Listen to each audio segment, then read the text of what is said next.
kultakypärä päässä. Näin lähtee sitten puolestaan Hokin Manninen ja pääseekin siitä aivan nokikkain maalivahdin kanssa ja näin Hokki avaa tämän ottelun maalihanat. Ei ehtinyt kauaa ensimmäinen erä vanheta, kun Hokki avausmaalin. Sieltä pääsi Sakari Manninen nousuun ja siellä sitten takatolpalla katsotaan sitten, että kuka on maalintekijä loppujen lopuksi ollut. Näin Hokilta Salama alku tähän.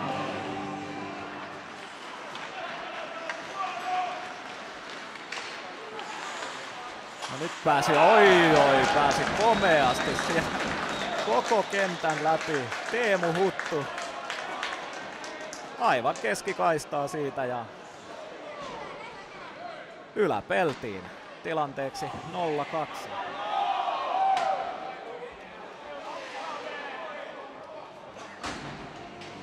Ovat tyytyväisiä siitä, että paljon peliaikaa tulee, mutta on se tietenkin kun pitkä bussimatka vielä Kiekko-Vantaallakin eilen illalla takana. Sieltä lähtee kova laukaus ja tolppa ja siitä jatkokiekosta pääsee Hokki sitten jo lyömään numeroiksi 0-3. On kyllä nyt aika murheellinen alku näin kotijoukkueen kannalta tähän otteluun. Ja salama alku kyllä Hokilta.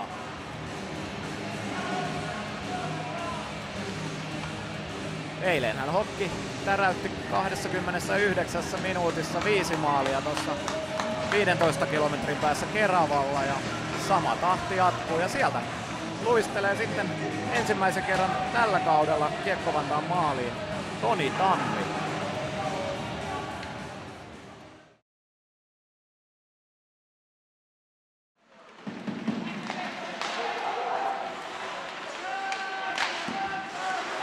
Hyviä torjuntoja on kyllä saanut Tammi, mutta enää ei pysty Tammikaan tässä tilanteessa pelastamaan tätä tilannetta ja näin ollen Toni Tammikin on ohitettu ensimmäisen kerran tämän ottelun aikana.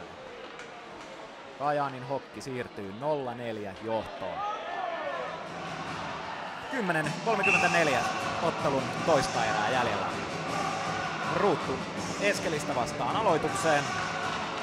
Eskelin kaivaa tämän kiekon, mutta tuomari päättää tässäkin tilanteessa sitten uusia aloituksia.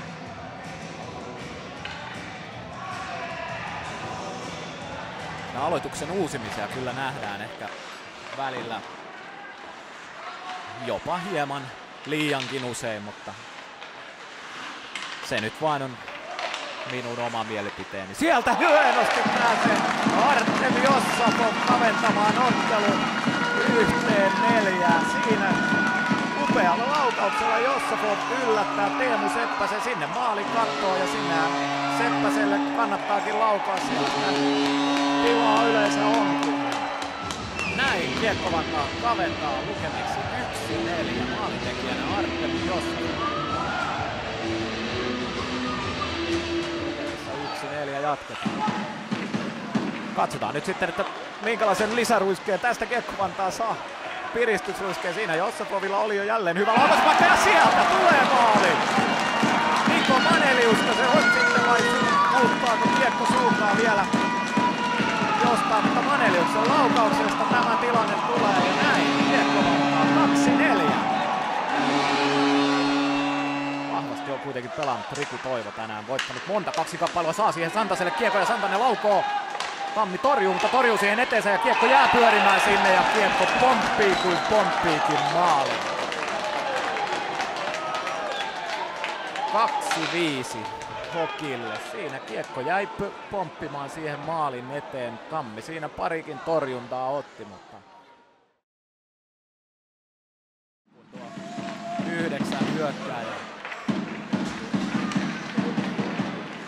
Nyt saa siitä Riku Toivo hyvä laukaisupaikka ja siinä maalin edessä Sakari Manninen ohjaa kiekko siitä Toni Tammen längistä sisään.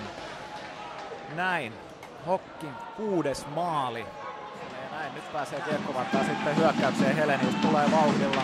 Riihola kiekossa. Saisiko Riihola siitä sataa syötettyä Pehkoselle ja Antti Pehkonen Kiekko Vantaan 3. maali. Hieno syöttö siitä Joni Riiholalta. Aivan siihen maalin eteen, jossa on Pehkonen yksin. Ja Pehkonen Kiekko Vantaan illan 3. maali.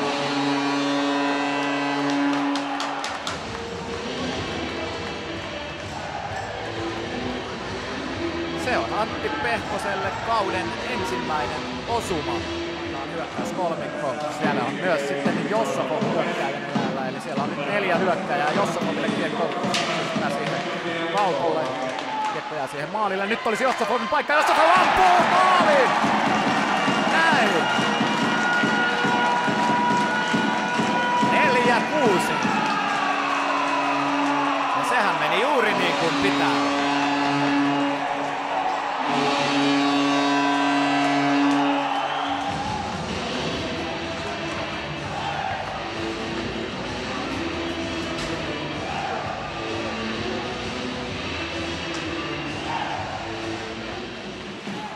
Katko Salmelalta. Ja nyt siellä kiekko pyörii maalilla, mutta ei siitä kiekkoa saada siinä. Ruuttu pääsi väliin, mutta nytkö siitä tulee tyhjään maaliin? Kyllä. Hokki ratkaisee tämän shown tähän. 45 sekuntia jää vielä pelikelloon aikaa, kun Hokki tekee siis 5 vastaan tämän maalin tyhjiin. 2 nopeaa maalia. Hokki oli tänään parempi ja se näkyy myös tuolla tulostaululla. Hokki voittaa siis 7-4. Me palaamme ääneen täältä Valtti-areenalta 24.10. Silloin pelinä Kiekko Vantaa Vaasan Sport. Ei muuta kuin hyvää lauantai-illan jatkoa kaikille. Kiitos.